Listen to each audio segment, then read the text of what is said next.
Hey, this is Jenny with Eat by La Travel, a channel for foodies, salseros, y aventureros. Today I want to share with you my recent Temazcal experience in Baja California Sur, Mexico. I also want to have an honest conversation about mental health and the real reason I went seeking the Temazcal in the first place. First, I'll share about my Temazcal experience, and then I'll share my tips and recommendations for anyone looking to do a Temazcal towards the end of the video. We have limited footage from the event because we wanted to focus on the experience and not so much the vlog, but I'm happy to tell you all about it. If you've seen our previous videos, you may already be aware that Kevin and I traveled to Cabo San Lucas from Chicago in late September 2020.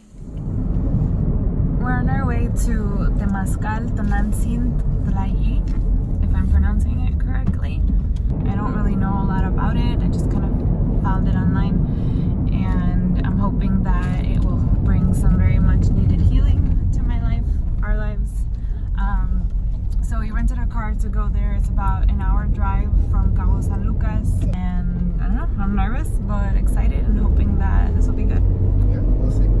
Temazcal literally translates from Nahuatl to, in English, meaning tema, meaning hot, skal, meaning house. So hot house or house of heat. The Temazcal is a healing ritual that was used by the Aztecs and ancient indigenous populations of Mexico and Mesoamerica to alleviate ailments of the mind, body, and soul. It's traditionally used for healing just about any ailment, from depression, anxiety, to flus, to allergies, to physical pain, to emotional pain. The ceremony has also been used to simply connect with your ancestors. So they explain to us that if anyone ever feels stuck in a rut and they just need an opportunity to be reborn and reflect, the experience is very meditative, and I found that it had a lot in common with yoga. So it has a lot to do with connecting to the energy around you, paying tribute and honoring the moon, the earth. After Google searching locations for the Temazcal,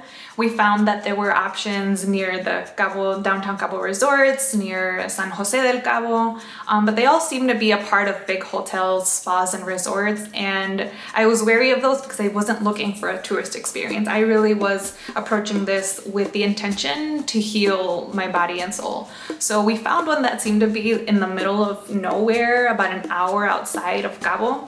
There were no signs. We followed the GPS through a dirt road, and we really weren't sure where we were gonna end up. And luckily we found a house in the middle of a rancho, just kind of in the middle of the desert, and they had a small sign, and we go, phew, we made it. We had found them on Facebook when we were researching, and they seemed to be the most legit. The name of this particular Temazcal, TONANTZIN TALLI, literally means the house of heat of Nuestra Venerable Madre, in honor and a tribute to both Mother Earth and the Virgin Mary. And it turns out that this place is their house. The Temazcal was built in their front yard, and they've got a teepee that they explained is also sometimes used as part of their ritual. So the Temazcal is shaped like, I thought it looked like a pizza oven or an igloo, but really it's shaped to symbolize Mother Earth's womb. When we crawl into the Temazcal, it symbolizes that we're crawling back to where we started, and you go in with the intention of being reborn, whether it's healing your mind or body or soul. In the Temazcal ceremony, every detail is intentional.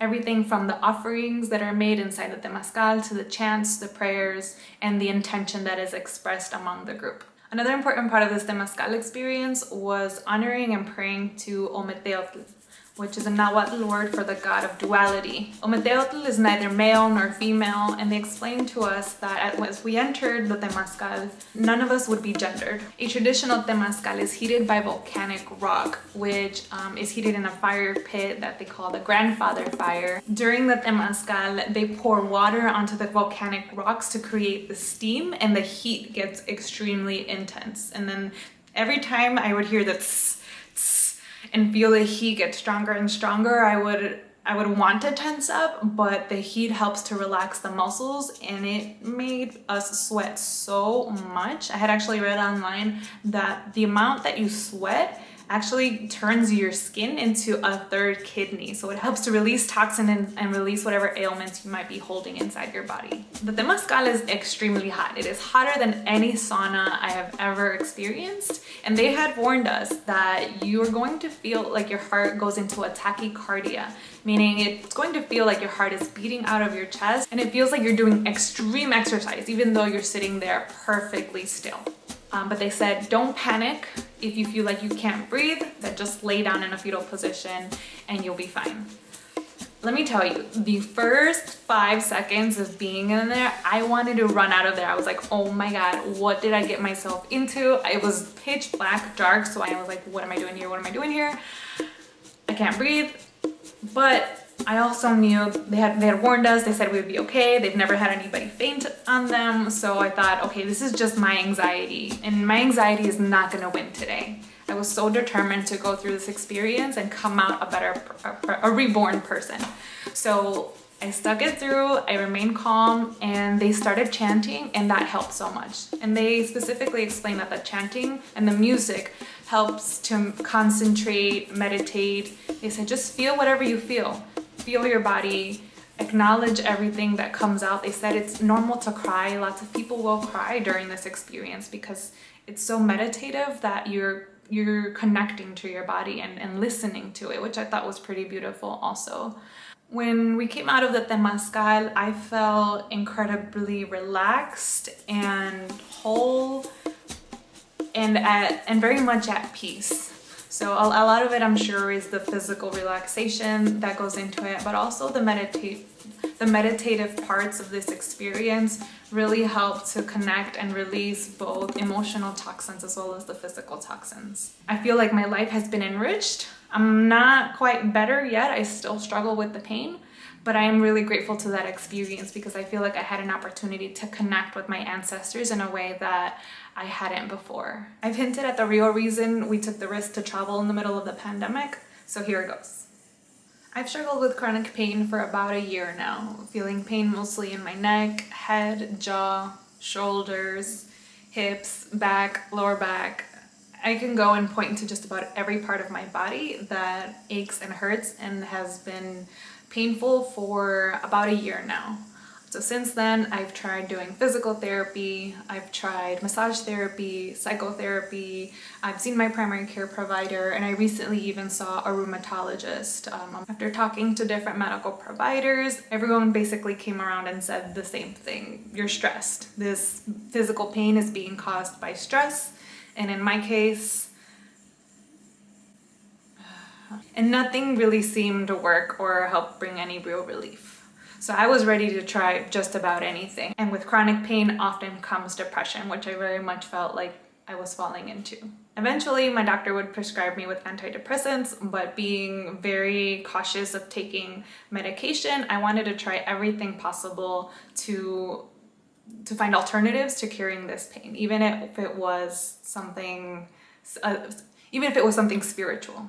These are my tips for anybody considering partaking in the Temazcal experience. Number 1, take a bathing suit or suitable clothing to sweat in. You're gonna get drenched in sweat. Number 2, you're going to want to hydrate really well because you're going to sweat a lot, more than you thought was humanly possible. So drink lots of water in the hours leading up to the experience, and make sure you have enough water for afterwards because you're gonna lose lots of electrolytes and you'll need to replenish those quickly. So number 3 is you'll want to plan to eat lots of fruits and veggies because you'll lose vitamins and minerals as well as electrolytes while you're sweating. So you'll be really hungry afterward and you'll wanna make sure you have a plan to eat right afterwards. Last, and I think most importantly, know your intention for going into the Temazcal. Definitely don't just go into this because you want tourist activity. This is not a tourist activity, although they do offer these at the resorts and spas in Cabo San Lucas.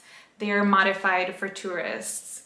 So in our experience, if we didn't have the specific healing intentions that we had, I don't know that we would have made it through the entire thing. So definitely you want to identify what you're looking to heal, what your intentions are, so that you can have a successful experience. Thanks for watching. I hope you've enjoyed learning about the Temazcal, and if you're interested in pursuing it and have questions, please feel free to comment below and let me know. Otherwise, let me know what you thought about this experience. Would you try it? Is this an experience you think you would like to have? I hope you won't feel shy about seeking help if you feel challenged by your mental health. This pandemic has hit us all hard, and whether or not you've experienced challenges with mental health before, it's never too late, and it's never a shameful thing to do to admit that you need a professional to help you through things. My therapist is like a coach. They're like a life coach to me. They help me improve my quality of life so that I don't have to focus on the pain and the stress that I feel so constantly.